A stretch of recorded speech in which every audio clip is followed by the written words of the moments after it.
La bendición y la paz de Dios nuestro Padre y del Señor Jesucristo sea con todos ustedes. Hoy, ¿todas las personas pasarán la eternidad en el cielo? La pregunta es porque a quien se le pregunte sin excepción, creen tener la seguridad que cuando mueran automáticamente irán al cielo. Por ello, algunos cuando despiden a sus familiares, amigos, etcétera, dicen, ya está con Dios. Y a veces es raro oírlos, porque cuando el tal vivía, hablaban como que era un reverendo bandido. Se le consideraba un diablo y ya muerto, como por arte de magia todo lo malo se le quitó. Automáticamente lo canonizan y lo imaginan al lado de San Pedro, dicen ellos. Y es entendible. El amor por el difunto y el dolor por su partida llevan a decir insensateces como esta creencia. Porque ¿será verdad que todos vamos camino al cielo? Para corregir esa idea, hoy analizaremos si es verdad lo que se piensa al respecto. Porque a la luz de la Escritura, vemos que hay creencias equivocadas que nos han inculcado desde niños acerca de lo que pasa después de la muerte. Quiero pensar que es para nuestro consuelo, pero no es verdad. Porque el problema tristemente radica en que quienes pastorean las iglesias evitan tocar el tema y dejan que sigamos creyendo conceptos distorsionados y que sigamos aceptando ideas que a la luz de la doctrina cristiana son evidentemente falsas. Este día vamos a ver lo que la Escritura enseña al respecto y que posiblemente transformará nuestra creencia al conocer lo que nuestro Señor Jesucristo realmente enseñó. La finalidad es que tengamos la certeza de que vamos en el camino correcto y que nuestro nombre realmente está inscrito en el libro de la vida. Por ello, lo que aprenderemos hoy será decisivo, porque finalmente sabremos a la luz de la Escritura de qué depende que vayamos al cielo a pasar la eternidad. En el Antiguo Testamento no se conocía, porque no había detalles como los conocemos en el Nuevo Testamento. De lo que pasaba después de morir estoy hablando.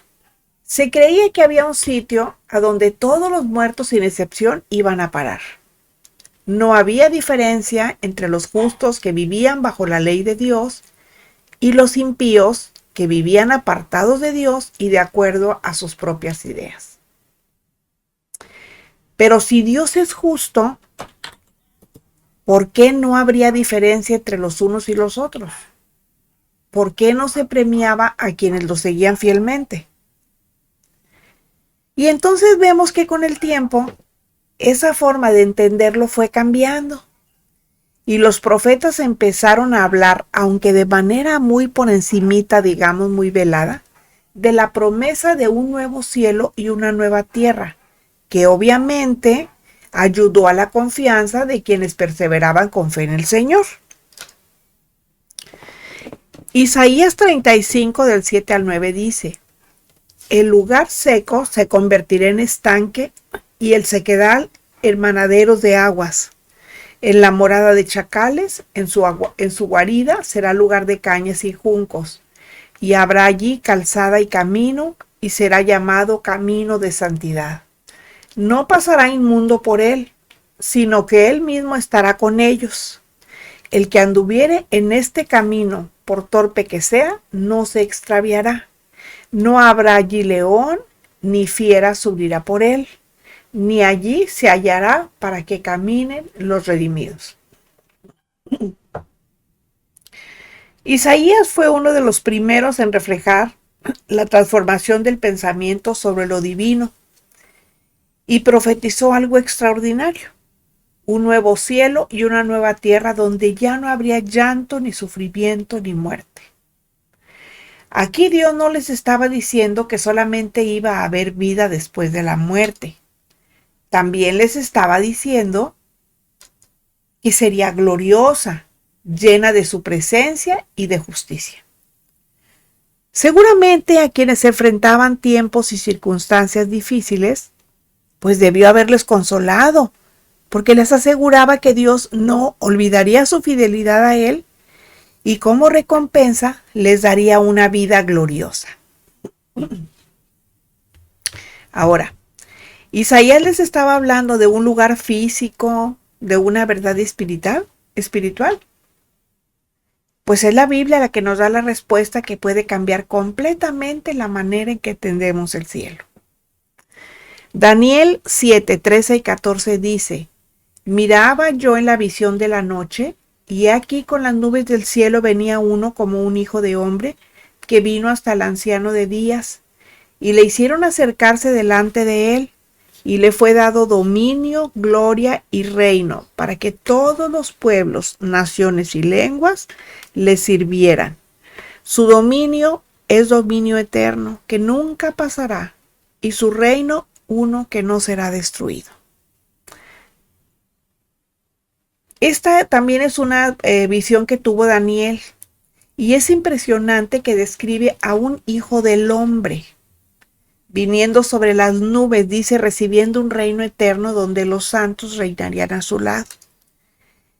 Y viéndolo con los ojos de la fe, la idea que nos da no es solo poderosa, es también profética, porque señala directamente a nuestro Señor Jesucristo, quien en su momento usó las mismas palabras para referirse a Él mismo.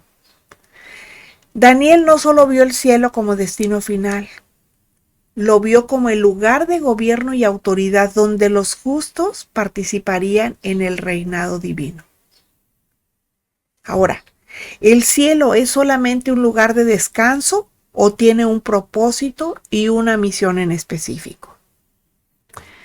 Ezequiel 1, 26 al 28 dice: y sobre la expansión que había sobre sus cabezas se veía la figura de un trono que parecía de piedra de zafiro, y sobre la figura del trono había una semejanza que parecía de hombre sentado sobre él, y vi apariencia como de bronce refulgente, como apariencia de fuego dentro de ella en derredor, desde el aspecto de sus lomos para arriba y desde sus lomos para abajo, vi que parecía como fuego, y que tenía resplandor alrededor.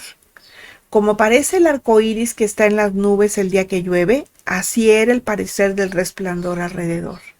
Esta fue la visión de la semejanza de la gloria de Jehová. Y cuando yo lo vi, me postré sobre mi rostro y oí la voz de uno que hablaba. Este pasaje, algo confuso, muestra la impresionante gloria de Dios con criaturas celestiales y una estructura magnífica que parece describir un trono divino. Esto que le fue revelado en visión e impactó tanto a Ezequiel, fíjense, hasta cayó lleno de temor y reverencia por lo que vio, parecía describir no nada más el trono de Dios, sino la propia esencia del cielo como el espacio donde la santidad y la majestad del Señor son incomparables. Aquí es donde entendemos que el cielo no solo es el destino, también es el estado de absoluta comunión con Dios, donde su gloria se manifiesta en plenitud.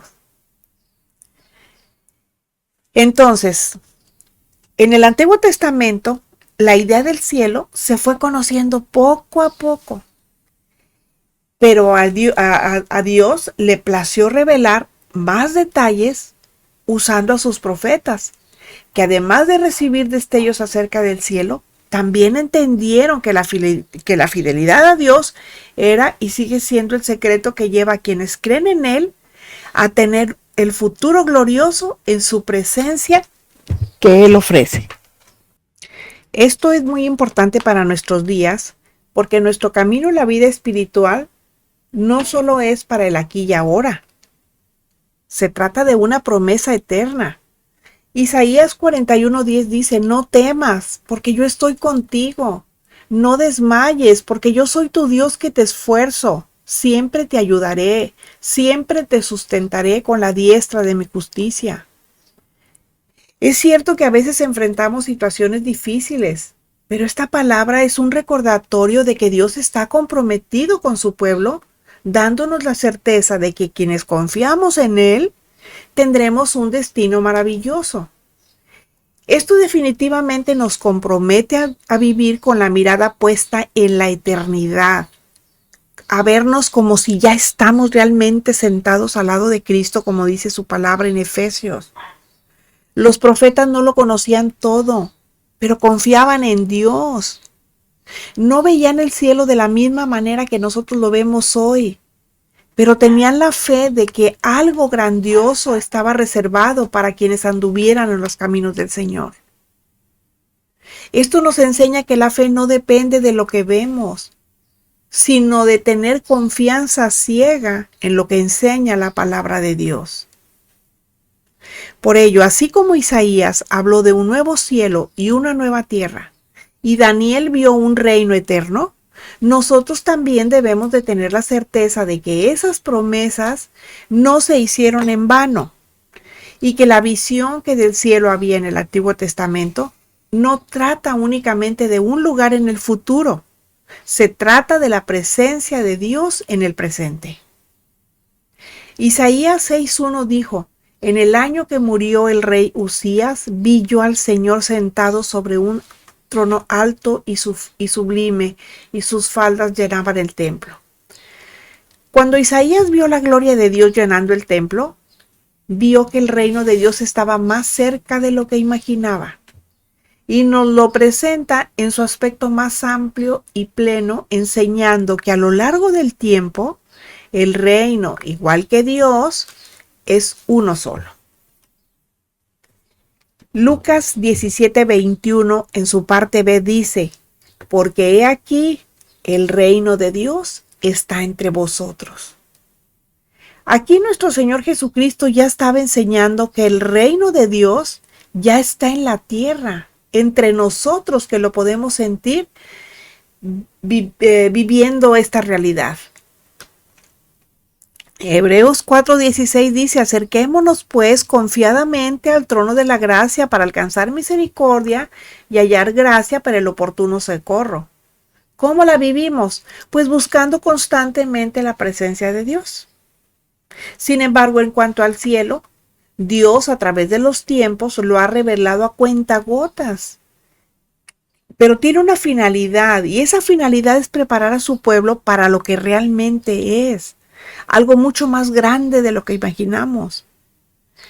En el Antiguo Testamento las visiones eran simbólicas, eran imágenes que mostraban un glorioso porvenir y nos enseñan que el cielo no solo es una idea, es una bendita y gloriosa realidad que espera a quienes perseveran en la fe, que cambian drásticamente la forma en que debemos vivir nuestro andar cristiano o nuestro andar espiritual. Esa visión que se tenía del cielo en el Antiguo Testamento, Jesús la cambió con su venida. Alteró totalmente la comprensión del reino de Dios enseñado a sus discípulos, que eran los seguidores de su tiempo, y a nosotros, el propósito del cielo. Eso nos ayuda a entender mejor lo que puede ser nuestro destino eterno. Imagínense ustedes lo que eso significa.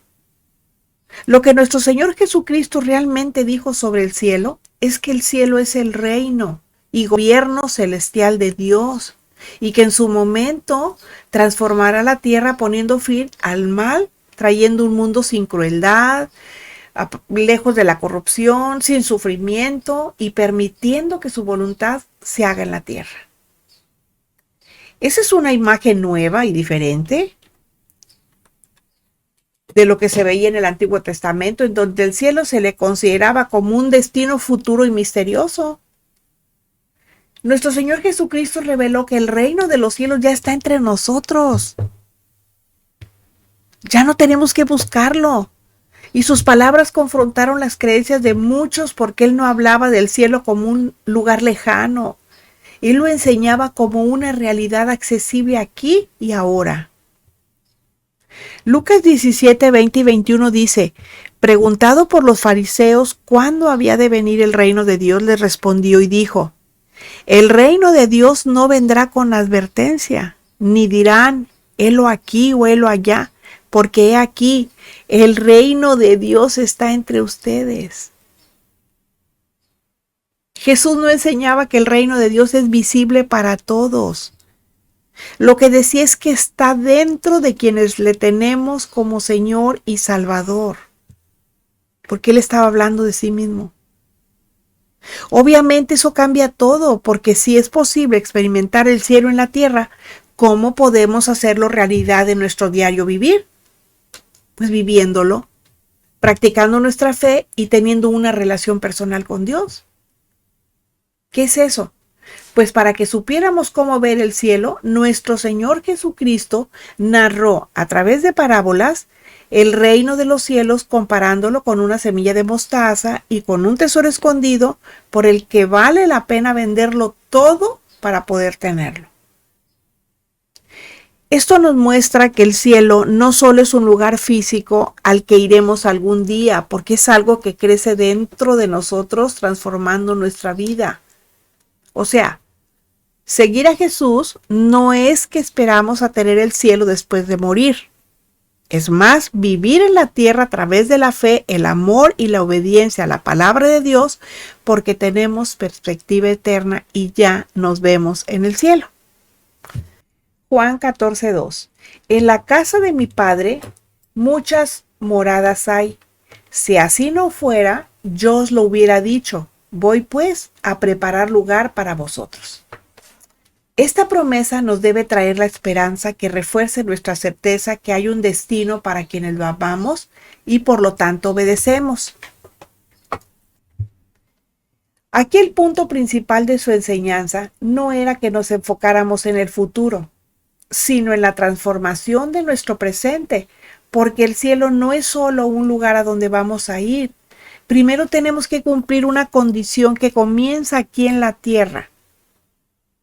Es decir, lo que Jesús enseñó es que la presencia del reino de los cielos está en la práctica del amor y la justicia. En Mateo 5 enseñó sobre las bienaventuranzas. Yo creo que todo el mundo se acuerda del sermón del monte, ese que dio en el monte de los olivos.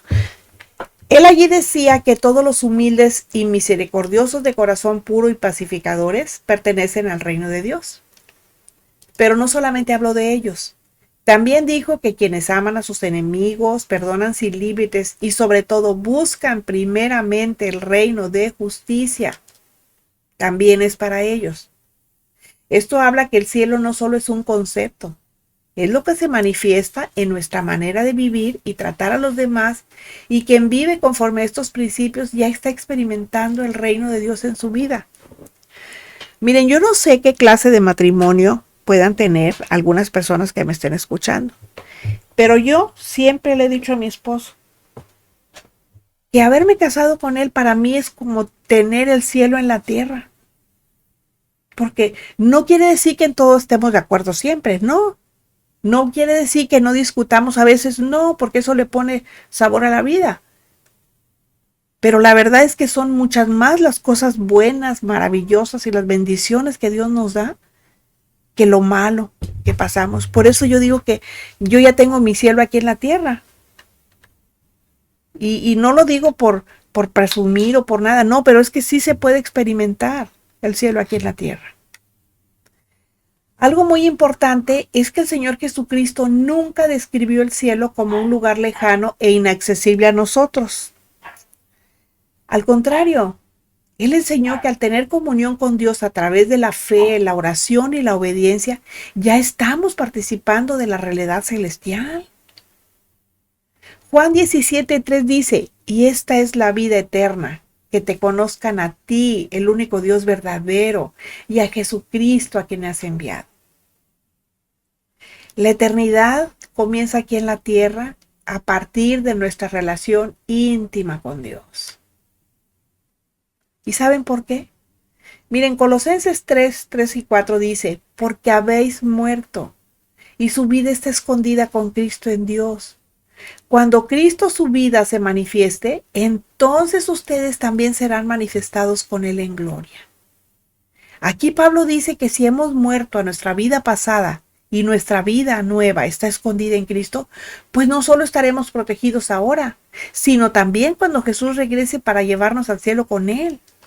Allí vamos a tener el privilegio de estar con Él para siempre. Pero requiere una única cosa, que permanezcamos en Él. Y no solo por ahora, sino que perseveremos en permanecer bajo su cuidado y protección de las influencias malignas del mundo. También es cierto que a veces nos imaginamos el cielo como un lugar donde todos los dolores y dificultades van a desaparecer. Pero, oh sorpresa, Romanos 8:37 nos dice, después de que habla de muchas tribulaciones, muchas vicisitudes que pasan, dice, antes en todas estas cosas, somos más que vencedores por medio de aquel que nos amó.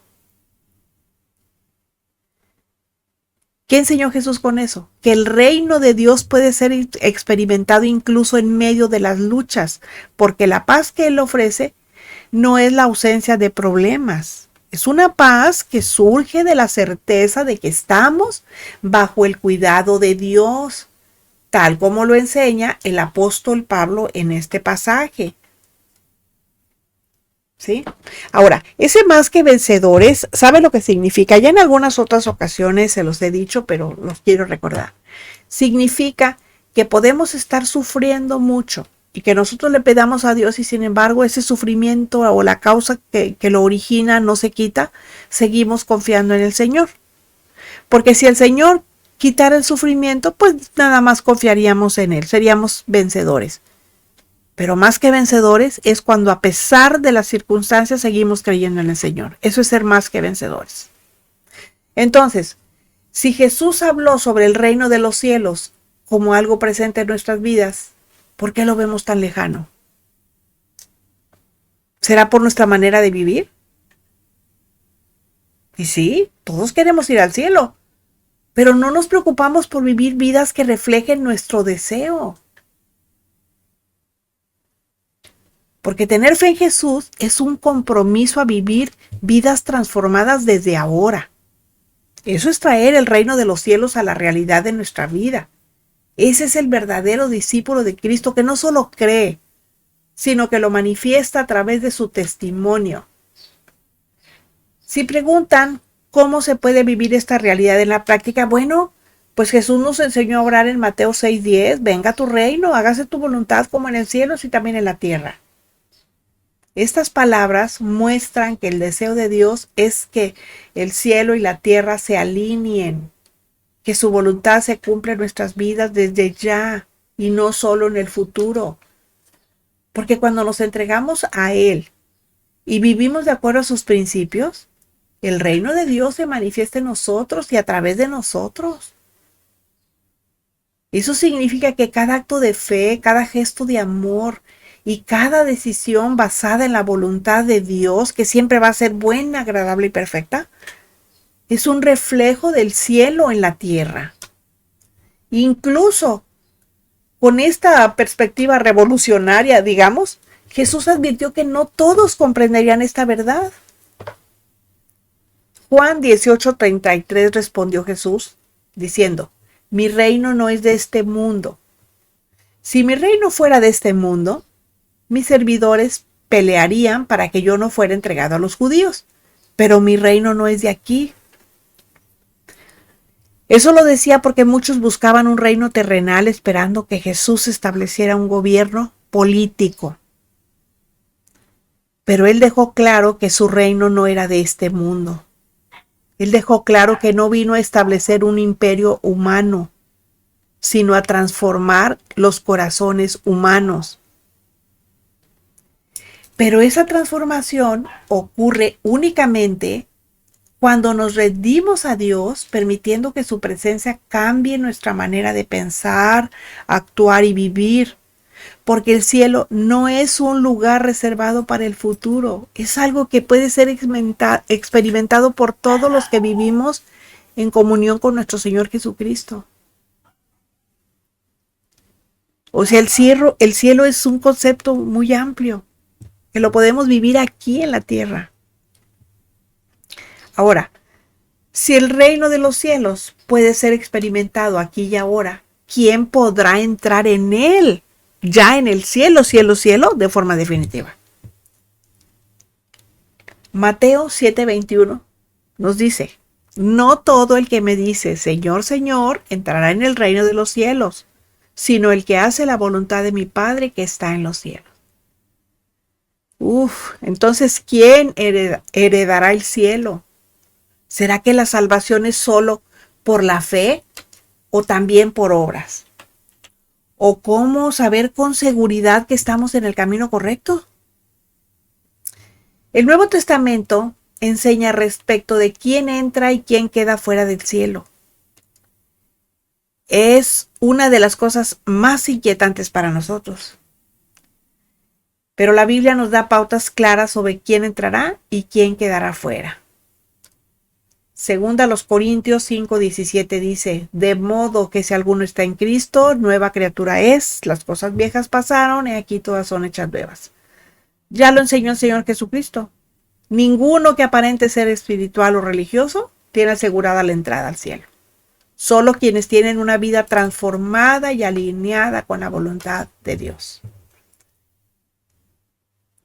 El Señor Jesucristo advirtió que no entrará al reino de los cielos nadie que diga Señor, Señor, sino aquel que haga la voluntad del Padre. Esto nos dice que hay muchas personas que saben mucho de Biblia, oran y cantan muy bonito, pero no son cristianos porque no obedecen su palabra. Y el cielo no es un premio automático, es una promesa para quienes no solo conocen, sino que viven verdaderamente en comunión con Dios. Efesios 2:8 y 9 dice: porque por gracia sois salvos por medio de la fe, y esto no de ustedes, pues es don de Dios, no por obras para que nadie se gloríe. Esto que el apóstol Pablo escribió a los Efesios y por ende a la Iglesia de Cristo, significa que la entrada al cielo no se conquista por hacer algo para merecerla, sino por el sacrificio de Jesucristo en la cruz. Pero no quiere decir que las obras no tengan valor. Santiago 2:26 afirmó: la fe sin obras es muerta. ¿Qué entendemos con esto? Que la fe genuina, no la fe momentánea, emocional, no, la fe genuina, se refleja en actitudes concretas. Es decir, no basta con creer. Es necesario vivir la fe de manera activa. Entonces, si somos salvos por la fe, pero también debemos demostrarlo con nuestras acciones, cómo balancear, balancear, equiparar estos dos aspectos en la práctica. Bueno, en Mateo 25, del 31 al 46, está muy largo, se los dejo de tarea. Contó la parábola de las ovejas y los cabritos, y allí separa a quienes cuidaron de los necesitados y los separa de quienes ignoraron el sufrimiento de los demás, y deja claro que quienes demostraron amor ayudando a los hambrientos, sedientos, extranjeros y prisioneros serán bienvenidos en el reino de Dios. Pero los indolentes, aquellos indiferentes que pasaron sin siquiera voltear, serán apartados. Esto enseña que el verdadero cristiano no es solo el que dice tener fe, ni llora cuando ora, sino el que muestra amor y compasión.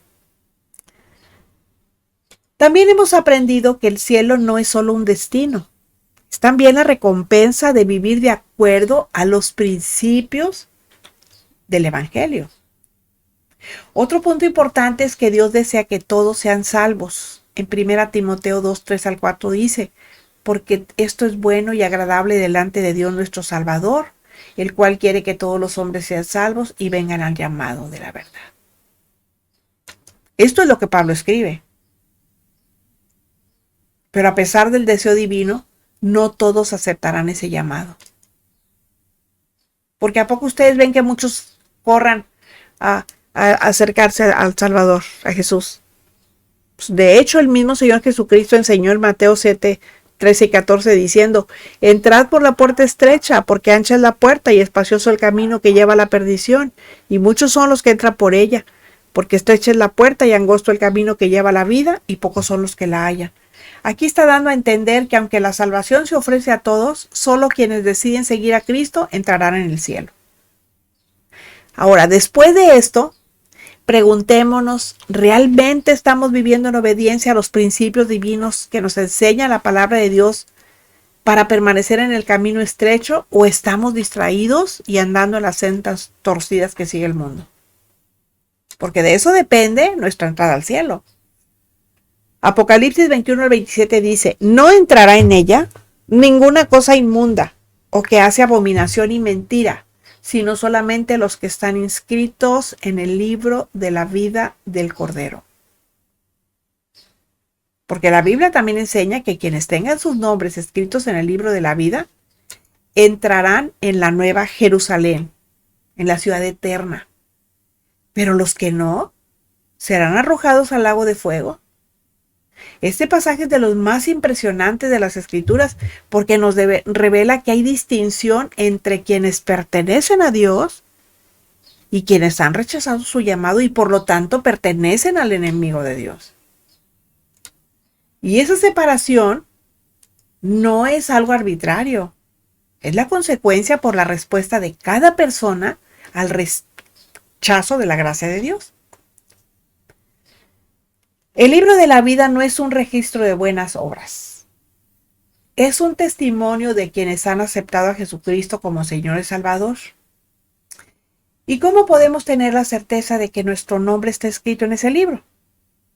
Mateo 24:13 dice: mas el que persevera hasta el fin, éste será salvo. Esto significa que la fe cristiana no es solo un momento de decisión. Debe ser un compromiso continuo. No es solo comenzar muy emocionados, pero a medida que vamos caminando y enfrentando situaciones difíciles, nos desanimemos. Dice la palabra en Juan 15:6. Dice: el que en mí no permanece será echado fuera como pámpano y se secará, y los recogen y los echan en el fuego y arden. La Biblia nos anima a permanecer firmes, a fortalecernos en la oración, en el estudio de las Escrituras y en la comunión con otros hermanos en la fe, porque el secreto para garantizar nuestra entrada al cielo no reside en nuestra fuerza, sino en nuestra dependencia diaria de Dios. ¿Sí? Eso es lo que está diciendo. Mateo 7, 22, 23 dice: muchos me dirán en aquel día, ya lo leímos hace rato: Señor, Señor, ¿no profetizamos en tu nombre, y en tu nombre echamos fuera demonios, y en tu nombre hicimos muchos milagros? Y entonces les declararé: nunca os conocí, apartaos de mí, hacedores de maldad. Esta es una advertencia de Jesús a muchos que creen estar espiritualmente seguros, pero que podrían sorprenderse en el día del juicio.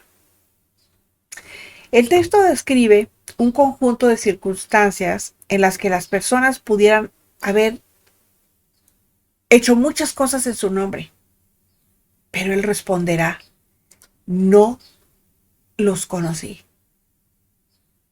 Y esto, que es enseñado por Jesús, muestra que no es suficiente con aparentar ser santos de la caridad haciendo grandes actos religiosos. Lo verdaderamente importante es tener relación sincera con Dios, porque el cielo no es para quienes solo conocen de Jesús, sino para aquellos a quienes Jesús conoce personalmente. Yo puedo decir que conozco a Jesús, pero a lo mejor él me va a decir: yo no te conozco, porque yo nunca te vi cerca de mí, nunca te vi buscándome. Nunca vi que perseveraras en mis caminos. Yo te decía una cosa y tú andabas por otro. Deuteronomio 30:19 dice: a los cielos y a la tierra llamo por testigos hoy contra ustedes, que les he puesto delante la vida y la muerte, la bendición y la maldición. Escoge pues la vida para que vivas tú y tu descendencia. Nosotros sabemos que la vida la encontramos en el Señor Jesucristo. Ahora, si Dios desea que todos sean salvos, ¿por qué entonces algunos quedan fuera? Pues la respuesta está en el libre albedrío, que es lo que Él nos está dando aquí. Dice, pero pues yo te sugiero que tú escojas, yo te digo que escojas la vida para que vivas. Pero nosotros decidimos a quién escoger. Aunque puede, Dios nunca obliga a nadie a seguirlo. Él da la opción de amarlo o rechazarlo voluntariamente. Y el Nuevo Testamento nos muestra que quienes deciden vivir alejados de Dios son quienes han endurecido su corazón y no se han arrepentido de sus pecados. Ellos solo se excluyen de la presencia divina porque la gracia es ofrecida para todos. Miren, este es el pasaje, yo creo que más conocido o uno de los más conocidos, el de Juan 3:16, que dice: Dios amó, el verbo está en pasado, tanto al mundo que dio a su Hijo unigénito para que todo aquel que en él crea no perezca, sino que tenga vida eterna. Esta invitación se extendió para todos, pero depende de cada uno responder a ese amor. Por ello, no todos van a llegar al cielo, porque aunque la salvación se ofreció a todos, solo es para quienes decidieron recibirla. Así que, ¿estamos seguros que vamos en el camino correcto? Porque seguir a Cristo exige entrega y un cambio radical de vida en obediencia comprometida con su palabra. Porque el cielo no es solo un destino final. El cielo en la tierra consiste en caminar diariamente junto a Dios. Porque nuestra esperanza no está en arreglar este mundo que no tiene remedio. Nuestra esperanza está en vivir la vida eterna junto a nuestro Señor Jesucristo. Termina el estudio, empieza el servicio. Recuerden que estamos aprendiendo cristianismo práctico. Preguntémonos si somos dignos de vivir en el cielo y si nuestra manera de vivir de ver la vida eterna ha cambiado, o pensamos que sea como sea, vamos a ir al cielo sí o sí. Si les edificó, regálenme un like y compartan para que más personas puedan escuchar. Aprovecho para agradecer a quienes están agregando cada día a nuestro canal. Hasta la próxima, cuando volveremos a encontrarnos en nuestro jueves de estudio. La gracia de nuestro Señor Jesucristo sea con todos ustedes. Amén.